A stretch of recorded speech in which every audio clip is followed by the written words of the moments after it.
Selamünaleyküm. Herkesin günü hayrola. Hatice ile dikişe hoş geldiniz. Bugün sizlerle birlikte en basit şekliyle lastikli etek nasıl dikilir onu göstermeye çalışacağım inşallah. Çalışmaya geçmeden önce kanalıma ücretsiz bir şekilde abone olup yandaki zili de aktif hale getirirseniz yüklediğim tüm videolardan haberdar olabilirsiniz. Şimdi çalışmamıza geçelim.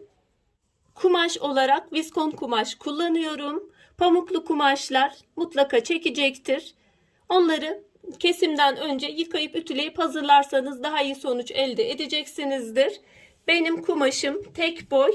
Tek boyda etek boyumuz kadar artı katlamalar oluyor. Çiften kumaşım. Kumaşımın eni 180 santim.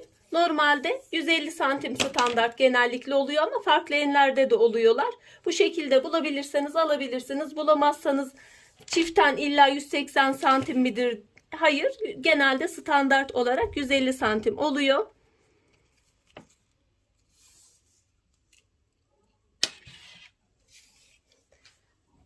...42 beden altına çiften kumaştan tek boy yeterli gelecektir.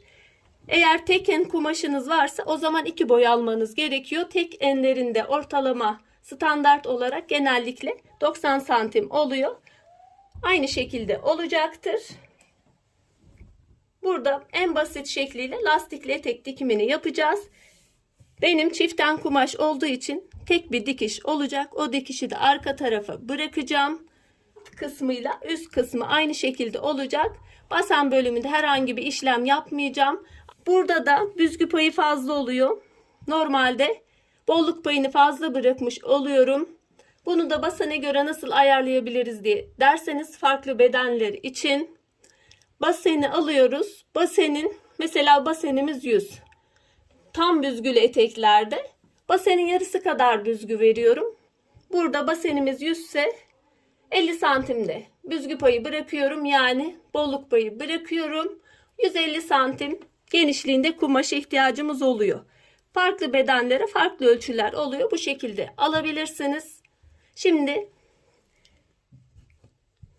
dikime geçelim. Şimdi yan dikişini dikiyoruz.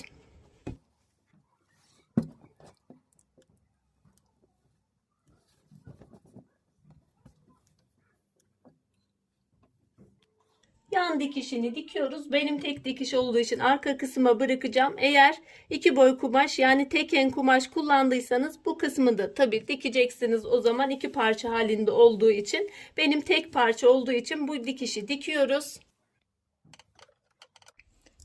Bir makine ayağıyla dikiyoruz. Bir makine ayağı da 1 santim olur.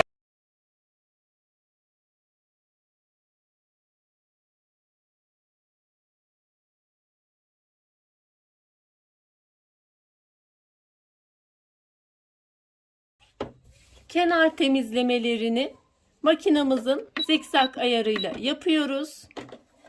Eğer overlock makinamız varsa overlock makinasında temizleyebiliriz. Kenar dikişimizi yaptık.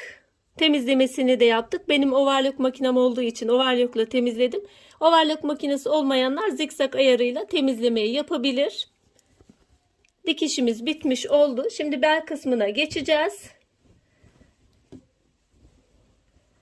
Beni buradan yeni takip eden arkadaşlar belki bilmeyebilir. Burada basit bir çalışma yapıyoruz ama ben genellikle videolarımda farklı bilgiler de vermeye çalışıyorum. Burada kanal yaparak lastiğimizi geçireceğiz, yerleştireceğiz. Farklı şekillerde de tabii yapılabilir. Overlock'ta direkt lastiği geçirebiliriz. Sonra dikiş yapabiliriz. Ya da lastiği şu şekilde bir katlama overlock olmayan arkadaşlar şöyle bir katlama yapabilir. Şöyle bir daha katlıyoruz. Şöyle içinden lastiği yerleştirip bir katlama bir de üzerine katlıyoruz. Şuradan lastiği çekerek bu şekilde de dikim yapabilir. Ben kanal yapacağım. Kanal ne demektir? Kanalda şöyle 1 santim aldım.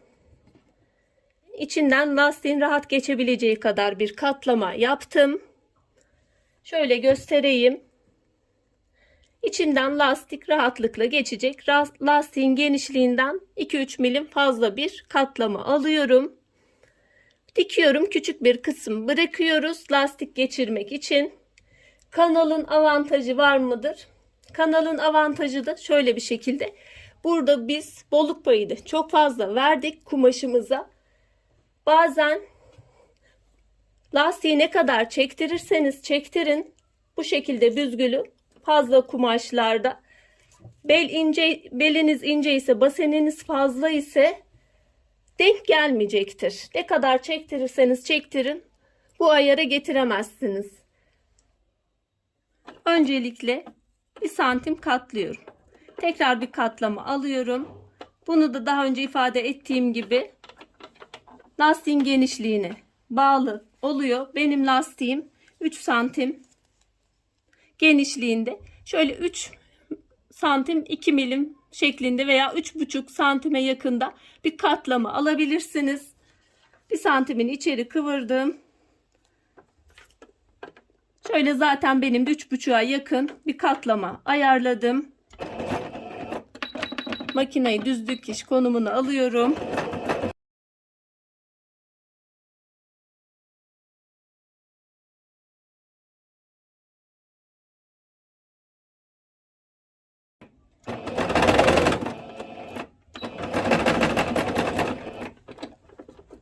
Lastik geçirmek için bir kısım bıraktım. Bıraktığımız boşluktan lastiğimizi geçireceğiz. Lastiği geçirmeden önce şöyle bir şey de bel kısmını direkt ayrı bir kumaşla da bel yapabilirsiniz. Şu şekilde de ekleme yaparsınız. Buradan da tekrar aynı şekilde lastiği geçirebilirsiniz. Ayrı bir kumaş üzerine yerleştirip bu şekilde de bir bel yapmış olabilirsiniz. Farklı çalışmalarda farklı şekillerde oluyor. Şimdi lastiğimizi geçirelim. Belinizden 5 santim kısa lastik alabilirsiniz. Şimdi lastiği geçiriyorum. Kanal yapmıştım zaten. Geçirdikten sonra lastiğimizi şu şekilde değil de şu şekilde üst üste yerleştiriyoruz. Şuradan bir dikiş, şuradan bir dikiş yapıyoruz. 2 tane dikiş yaptık. Şimdi içeri doğru yerleştiriyoruz. Boş bıraktığımız geçirmek için kısmı da dikiyoruz.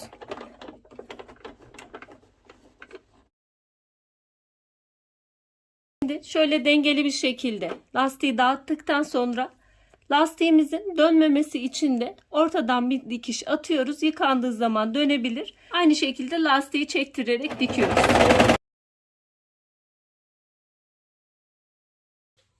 Bel kısmını bitirdikten sonra etek uç kısmına geçeceğiz.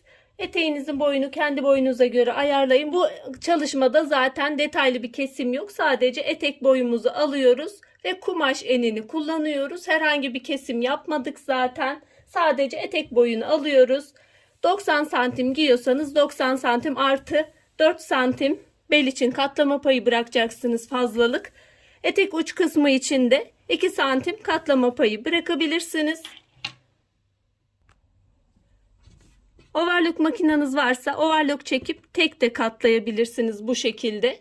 Eğer overlock makineniz yoksa bir katlama yaparsınız. Şöyle bir katlama daha yaparsınız. 2 kere katlıyoruz. Zaten ince kumaşlarda 2 kere katlandığı zaman çok da kaba durmayacaktır. Bu şekilde katlama yaparak dikebiliriz. Şimdi dikime geçelim. Bir kere kıvırıyorum. Bir daha kıvırıyorum. Bu da yaklaşık olarak 1 santime yakın bir kıvırma oluyor.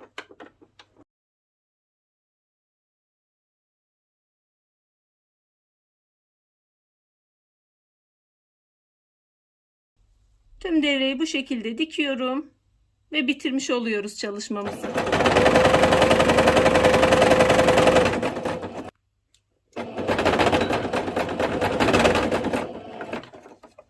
Etek ucu dikişimiz de bitmiştir. Böylelikle çalışmamızı bitirdik. Son şeklini göstereceğim inşallah. Çalışmayı tamamladım. Çalışmamızın son şekli bu şekilde. Umarım faydalı bir çalışma olmuştur. Yapmak isteyen, denemek isteyen arkadaşlara kolaylıklar diliyorum. Allah'a emanet olun. Hoşça kalın, sağlıcakla kalın.